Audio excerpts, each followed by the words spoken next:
सभी को नमस्कार। आज की हमारी क्लास वेटनरी मेडिसिन की है और आज हम वेटनरी मेडिसिन के अंतर्गत पढ़ेंगे पोल्ट्री डिजीज़। और पोल्ट्री डिजीज़ में आज की अपनी वायरल डिजीज़ है जो मुर्गियों में होती है। उस डिजीज़ का नाम है गुम्बोरो डिजीज़ या गुम्बोरो रोग, जिसको दो अन्य नाम है उनके नाम से भी जाना जाता है। तो इसके अन्य नाम की बात करते हैं तो इसका अन्य नाम है संक्रामक बुर्सल रोग, जिसको इंग्लिश में अपन बोलते हैं IBD। आई का मतलब होता है इन्फेक्शन, बी का मतलब बर्सल और डी का मतलब डिजीज़, यानी इन्फेक्शन बर्सल डिजीज़। या दूसरा नाम है इसका इन्फेक्शन नेफ्रोसिस, यानी संक्रामक नेफ्रोसिस। तो ये तो थे इसके अन्य नाम। और इस रोग में क्या होता है कि जैसे एक तो पशु के जो बर्सा वगैरह होते हैं उनमें सूजन वूजन हो जाती है, दूसरी उसकी जो किडनी वगैरह है, नेफ्रॉन वगैरह है, उनमें इन्फेक्शन और संक्रमण हो जाता है। इसलिए भी इस रोग का नाम संक्रामक नेफ्रोसिस पड़ा है। और सबसे इम्पोर्टेंट क्वेश्चन यहाँ पे ये बनता है कि मुर्गियों में होने वाला गुम्बोरो रोग किस प्रकार का रोग है। तो ये गुम्बोरो डिजीज़ है जो आपके एक वायरल डिजीज़ है और यह रोग 2 से 8 सप्ताह की मुर्गियों में बहुत ही तेज़ गति से फैलने वाला संक्रामक रोग है।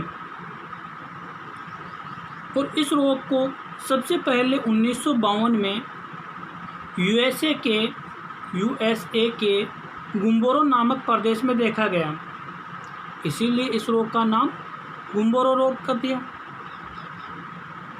USA का मतलब है United state of America, United state of America है। और अमेरिका के गुम्बोरो प्रदेश में इसको खोजा था, इसलिए इस रोग का नाम गुम्बोरो रोग कर दिया। भारत में यह रोग 1971 में उत्तर प्रदेश से रिकॉर्ड किया गया था, उत्तर प्रदेश में पाया गया था। उसके पश्चात 1984 में यह रोग आंध्र प्रदेश, बिहार, दिल्ली, हरियाणा, पंजाब व राजस्थान के कई स्थानों पर भी पाया गया। अब अपन बात करते हैं इस रोग के एटियोलॉजी या कारण की कि यह रोग किस वायरस के कारण होता है। तो गुम्बोरो डिजीज रियो वायरस के कारण होने वाला मुर्गियों का अति संक्रामक रोग है जो 2 से 8 सप्ताह की मुर्गियों में अत्यंत तेज गति से फैलता है। ये वायरस क्या करता है कि पक्षी की फेब्रिकस बर्सा को नुकसान पहुंचाता है और कोई भी पक्षी है उसकी फेब्रिकस बर्सा कमज़ोर हो जाएगी तो पक्षी की रोग प्रतिरोधक क्षमता कम हो जाएगी और पक्षी जल्दी ही बहुत तेज़ गति से अन्य बीमारियों से ग्रसित हो जाएगा।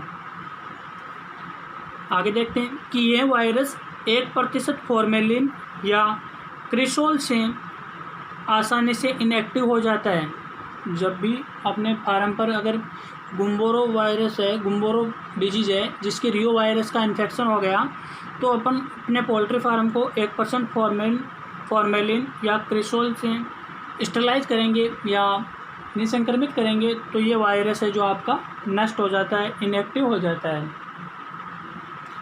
नेक्स्ट अपन देखते हैं कि यह गुम्बोरो रोग कैसे फैलता है या इसका मोड ऑफ ट्रांसमिशन क्या है। तो सबसे पहले है संक्रमित आहार, पानी व बीट आदि के माध्यम से भी यह रोग स्वस्थ पक्षियों में भी रोगी पक्षियों के माध्यम से फैल जाता है। दूसरा आपके रोगी पक्षी के सीधे संपर्क में आने से या संक्रमित अंडों के माध्यम से भी यह रोग फैलता है। इसके अलावा अगर किसी भी पक्षी को गुम्बोरो डिजीज़ हो रखी है और अपन वहाँ पे पोल्ट्री की देखभाल कर रहे हैं और वहीं पे घूम फिर रहे हैं तो अपने माध्यम से भी वो रोग रोगी पक्षी से स्वस्थ पक्षी में फैल सकता है।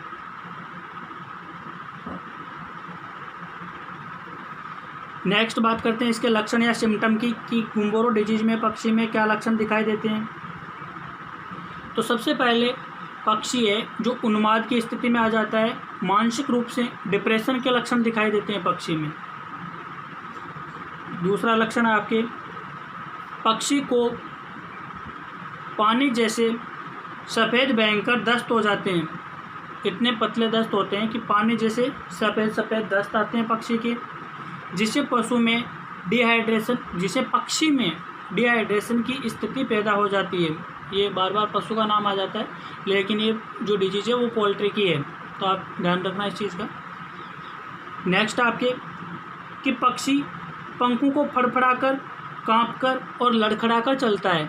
जो पक्षी है वो सही ढंग से उड़ नहीं पाता है, उसके पंख है जो काम नहीं करते हैं, पैर है वो भी काम नहीं करते हैं। पैर काम क्यों नहीं करते? क्योंकि ये जो रियो वायरस है उसका इन्फेक्शन या संक्रमण पक्षी के वर्षा में होता है, जिसके कारण पक्षी लड़खड़ा कर चलता है। और इस रोग की जो मॉर्बिलिटी है वो बहुत ज़्यादा होती है। अगर आज एक पक्षी है अपना, उस पक्षी की गुम्बोरो डिजीज हो गया और अपने फार्म पर अगर 10 पक्षी है, 10 पोल्ट्री है, तो एक ही रात में वो 10 के 10 पक्षी इस रोग से ग्रसित या संक्रमित हो सकते हैं। इसका फैलाव है जो इतना तेज होता है। नेक्स्ट बात करते हैं इसके डायग्नोसिस या निदान की। कैसे निदान करेंगे अपन के इसमें गुम्बोरो डिजीज है? तो सबसे पहले अकॉर्डिंग टू सिम्टम ही है।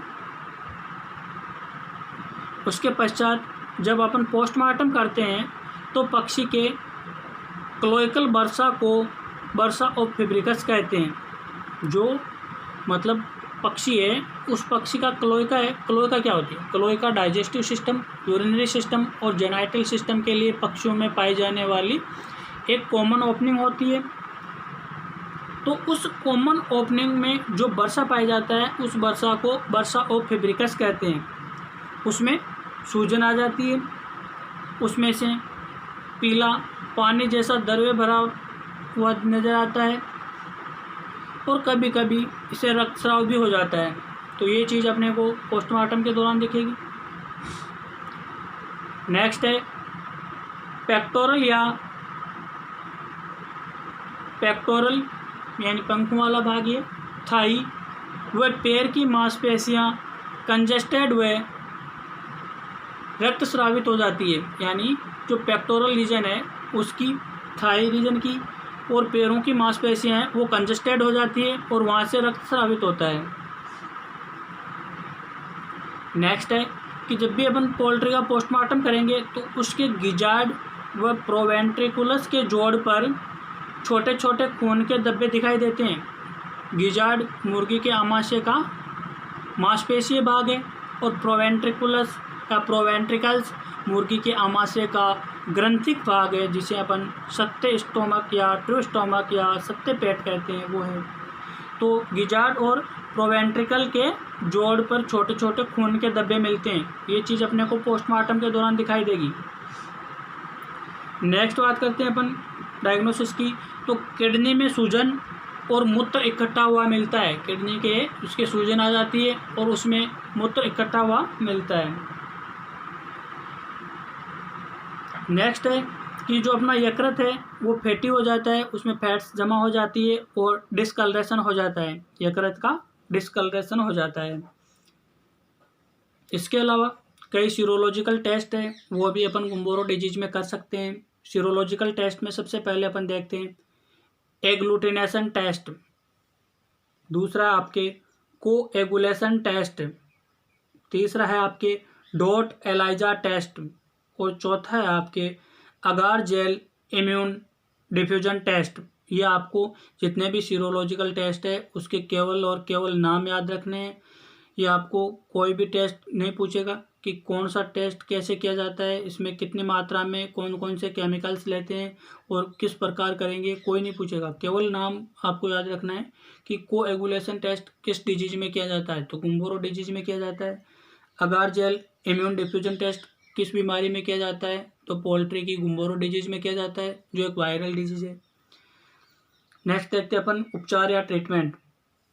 तो गुम्बोरो डिजीज है जिसका कोई विशेष और प्रभावशाली उपचार नहीं है, इसका अपन सपोर्टिव ट्रीटमेंट है वो करते हैं पक्षियों का। तो सबसे पहले अपन क्या करेंगे कि एंडोफ्लोक्सासिन है जो एक प्रकार की एंटीबायोटिक है, 1 ml 1 लीटर में घोलेंगे। 1 ml एंडोफ्लोक्सासिन 1 लीटर में घोलेंगे पानी पीने के जो काम में आता है। यानी कि सबसे पहले अपन 1 लीटर पीने का पानी लेंगे, उसके अंदर 1 ml एनरोफ्लॉक्सासिन घोलेंगे और पक्षी जितना पीता है उतना उनको पिला देंगे। दूसरा उपचार है इसका एविसोल। ये आपके 100 ग्राम लेना है और ये 1 लीटर पानी में मिलाना है और ये आपको 1 सप्ताह तक अपने पक्षियों को पिलाना है। इसके अलावा इलेक्ट्रोलाइट्स है, क्योंकि पशु पक्षी है तो उसके दस्त हो रहे हैं, डिहाइड्रेशन हो रहा है, तो उसमें लवण और जल की कमी हो जाती है। तो उसके लिए अपन उसमें पानी तो पिला ही रहे हैं, लेकिन उसके साथ साथ इलेक्ट्रोलाइट्स है वो भी ज़रूरी होते हैं। तो पानी में अपन इलेक्ट्रोलाइट्स घोलेंगे और वो इलेक्ट्रोलाइट्स घोल के यानी 1 ग्राम के लगभग 1 लीटर में 1 ग्राम के लगभग इलेक्ट्रोलाइट्स घोल लेंगे और वो पक्षी को अपन 1 सप्ताह तक पिलाते रहेंगे। तो पक्षियों में क्या होता है कि जो भी लवणस है, मिनरल्स है, उनकी कमी हो जाती है, विटामिन वगैरह की, तो वो पूरी हो जाती है। इस रोग का नियंत्रण या कंट्रोल कैसे करेंगे कि पूर्ण रूप से स्वस्थ पक्षी है उनको फार्म से अलग रखना चाहिए और रोगी पक्षियों को अलग। और संक्रमित पक्षी के जितने भी बर्तन और उसका दाना पानी संपर्क में आता है उस सबको अलग ही रखना चाहिए और निसंक्रमित अवस्था में रखना चाहिए। और अगर अपन फार्म पे नए बच्चे ला रहे हैं तो नए बच्चे लाने से पहले उस फार्म को पूर्ण रूप से डिसइंफेक्टेंट व फ्यूमिगेटेड करना चाहिए, यानी संक्रमण रहित स्थिति में लाना चाहिए।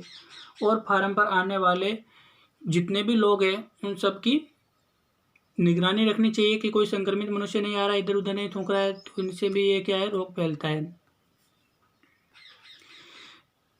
इसके अलावा अपन है जो अपने पक्षी में जो गुम्बोरो डिजीज है उसका वैक्सीनेशन भी कर सकते हैं और उसके वैक्सीन का नाम है आपके वर्षा B2K वैक्सीन आती है, जो आप अपने पक्षी को लगा सकते हो। और ये आपके जो है 7 दिन के पश्चात अपन लगा सकते हैं इसको। और ये इंट्रा ओक्यूलर लगती है, यानी आँख के अंदर लगती है। और अगर इंट्रा ओक्यूलर नहीं लगा रहे अपन तो इसको अपन सबकट और IM है वो भी दे सकते हैं। लेकिन सबसे पहली वैक्सीन है इसकी जो आँख में डालते हैं, आई ड्रॉप ही डालते हैं, 1 ड्रॉप डालते हैं। जब इसकी दोबारा डोज देते हैं, बूस्टर डोज देते हैं 12 से 14 दिन बाद, तब अपन इसको 0.2 ml सबकट या IM पक्षी का लगा सकते हैं। वर्षा B2K वैक्सीन पहले 7 दिन के पश्चात आई ड्रॉप के माध्यम से डालनी है। 12 से 14 दिन पश्चात बूस्टर डोज लगानी है और उस बूस्टर डोज में अपने को 0.2 ml वर्षा B2K वैक्सीन है जो IM या सबकट लगानी है। IM का मतलब होता है इंट्रामस्कुलर और सबकट का मतलब होता है सबक्यूटेनियस, यानी उपत्वचीय। तो ये आपके जो गुम्बोरो डिजीज थी वो कंप्लीट हो गई। और इस गुम्बोरो डिजीज में आपको ज़्यादा कुछ याद करने की आवश्यकता नहीं है। इसके अन्य नाम है, वायरस का नाम है, वैक्सीन का नाम है और जो इसके टेस्ट है कि किस बीमारी में गिजार्ड व प्रोवेंट्रिकुलस के जोड़ पर खून के धब्बे मिलते हैं, तो ये आपकी गुम्बोरो डिजीज है। तो ये आपके 3-4 चीज़ है वही आपको याद करनी है। बाकी ये एग्ज़ाम की दृष्टि से ज़्यादा इम्पोर्टेंट डिजीज नहीं है। वैसे तो बुक के अंदर जो भी चीज़ है वो सभी इम्पोर्टेंट ही होती है अपने आप में, लेकिन एग्ज़ाम की दृष्टि से इतनी चीज़ इसमें इम्पोर्टेंट थी और आप हमारे साथ बने हो, इसके लिए आप सभी का बहुत बहुत धन्यवाद।